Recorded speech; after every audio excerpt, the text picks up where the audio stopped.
ในวันที่24กุมภา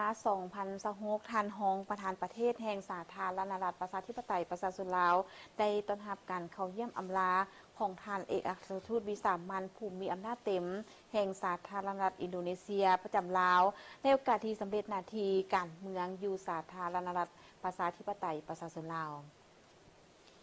ท่านนางปณียาโทตู้รองประธานประเทศแห่งสาธารณรัฐประชาธิปไตยประชาชนลาวได้ต้อนรับการเข้าเยี่ยมอำลาของท่านนางกราตาเอนดาโบดานิงเตียสเอกอัครราชทูตวิสามัญผู้มีอำนาจเต็มแห่งสาธารณรัฐอินโดนีเซียประจำลาวในโอกาสสำเร็จหน้าที่การเมืองอยู่ลาว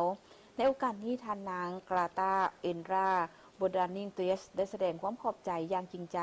มายังรัฐบาลและประชาชนลาวโดยเฉพาะเมนรัฐบาลลาวที่ได้อำนวยความสะดวกให้แก่การเคลื่อนไหวหน้าที่การทูตของตนอยู่ลาวจนมีผลสำเร็จอย่างจบงามพร้อมทางยืนยันจะสืบต่อในการเป็นขัวต่อประกอบส่วนเข้าในการหัดแน่นและเสริมขยายสายผูกพันมิตรภาพและการร่วมมือที่ดีระหว่างอินโดนีเซียและลาวให้มีบาดก้าวขยายตัวและแน่นแฟ้นยิ่งขึ้นในอนาคตเพราะว่าในปี 2027 2ประเทศก็จะร่วมกันเฉลิมฉลองครบรอบ 70 ปีแห่งการสร้างตั้งสายผูกพันการทูตพิเศษขอบใจมายังรัฐบาลลาวที่ได้มอบเหรียญการมิตรภาพเพื่อเป็นการแสดงความย่องยอสมเสยและจะลึกคุณงามความดีให้ทานทูตที่ได้อุทิศเหงื่อแหงและสติปัญญาเขาในการเสริมขยายสายผูกพันมิตรภาพและการร่วมมือที่ดีระหว่างสองประเทศลาวและอินโดนีเซียให้มีบาดก้าวขยายตัวตลอดการปฏิบัติหน้าที่การทูตของตนอยู่ลาวพร้อมนี้ทานรองประธานประเทศแห่งสาธารณรัฐประชาธิปไตยประชาชนลาวได้ตีราคาสูงต่อสายผูกพันมิตรภาพและการร่วมมือที่ดีระหว่างลาวและอินโดนีเซียซึ่งได้รับการพัฒนาและเสริมขยายเป็นก้าวในหลายโครงเขตการร่วมมือนับแต่สองประเทศได้สร้างตั้งสายผูกพันการทูตน้ำกันในวันที่23สิงหาคมปี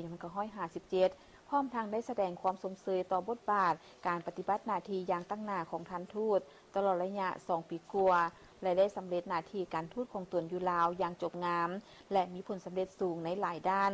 แสดงความขอบใจและจริงใจมายังทานทูตที่ได้ประกอบส่วนอันสำคัญเข้าในการเสริมขยายการผูกพันร่วมมือที่ดีระหว่างลาวและอินโดนีเซีย